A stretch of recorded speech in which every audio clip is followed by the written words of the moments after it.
Salam sejahtera untuk kita semua. Pelajaran sekolah sahabat dengan tema utama 3 pekabaran kosmis. Pelajaran pertama, Yesus menang, iblis kalah. Sahabat petang, ayat hafalan Wahyu 12 ayat 17 mengatakan, maka marahlah naga itu kepada perempuan itu, lalu pergi memerangi keturunannya yang lain, yang menuruti hukum-hukum Allah dan memiliki kesaksian Yesus.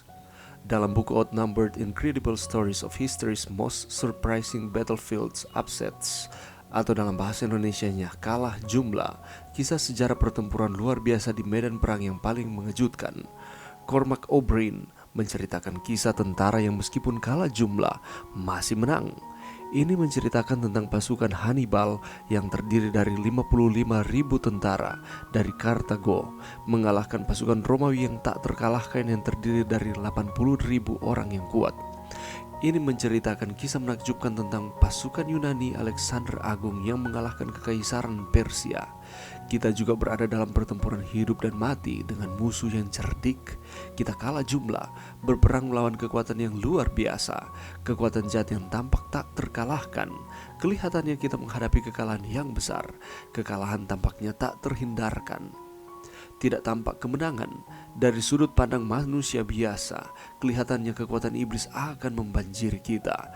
Tetapi terima kasih Tuhan, meskipun kita kalah dalam jumlah, meskipun rintangan atau secara manusia menghalangi kita, walaupun serangan setan yang bertubi-tubi, pada akhirnya di dalam Yesus kita akan menang.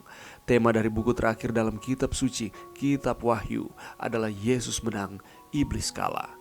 Inti dari peperangan ini diuraikan dalam Wahyu pasal 12, pusat dari pelajaran kita pekan ini. Penelaahan ini akan memberikan persiapan yang baik untuk memahami Wahyu 14 dan pekabaran 3 malaikat. Adapun pokok pelajaran yang akan kita pelajari sepanjang minggu ini, pelajaran kita pekan ini berfokus pada pertentangan besar antara yang baik dan yang jahat selama berabad-abad. Wahyu pasal 12 menyajikan 4 episode besar dalam konflik ini. Pemberontakan Lucifer di surga, upayanya untuk membinasakan bayi Yesus, serangannya pada umat Allah selama zaman pertengahan, dan akhirnya serangan kepada umat Allah yang sisa pada zaman akhir. Dalam setiap konflik ini, Kristus dinyatakan sebagai Tuhan kita yang menang, penebus kita yang menang, dan pemenang kita yang berkuasa.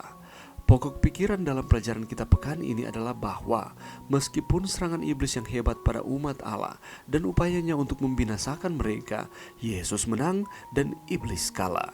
Pemikiran ini penting dalam mempersiapkan kita untuk memahami pekabaran zaman akhir kitab Wahyu yang ditemukan dalam Wahyu 14 ayat 6-12. Walaupun umat Allah akan menghadapi penindasan, penganiayaan, dan pemenjaraan, juga boikot ekonomi serta perintah membunuh, mereka memiliki jaminan mutlak di mana di kayu salib Yesus telah mengalahkan pemerintah-pemerintah dan penguasa-penguasa neraka. Iblis adalah musuh yang kalah. Yesus yang sama yang tidak pernah kalah dalam pertempuran dengan iblis juga tidak akan kalah dalam peperangan akhir. Yesus akan memelihara umatnya hingga mendapatkan kemenangan dalam konflik akhir bumi. Ada masa-masa yang menantang di depan. Umat Allah akan menghadapi ujian terbesar dalam hari-hari terakhir dari sejarah bumi. Namun kita dapat menghadapi ujian-ujian masa depan kita dengan keyakinan tertinggi bahwa di dalam Yesus, melalui Yesus, dan karena Yesus, kita juga dapat menjadi pemenang. Tentunya kita terus bersyukur dan berterima kasih kepada Tuhan di dalam kehidupan kita, di mana Allah tidak henti-hentinya memberkati kehidupan saudara dan saya, lebih khusus lagi di dalam hal-hal rohani. Saat ini telah memasuki pelajaran yang baru di dalam pelajaran sekolah sahabat kita dengan tema 3 pekabaran kosmis. Dan pelajaran sekolah sahabat kita untuk triwulan ini ditulis oleh seorang hamba Tuhan, yakni Mark Finley.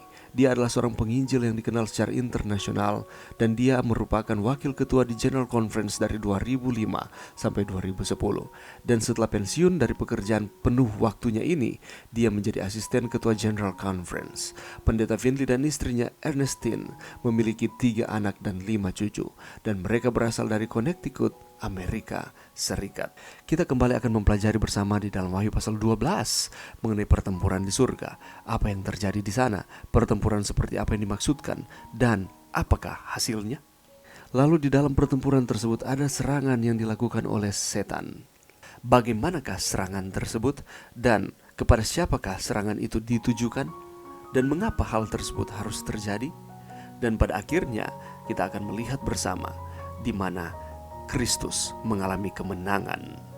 Dan sebagaimana Kristus telah mengalami kemenangan, di mana setan telah dilemparkan dari sorga.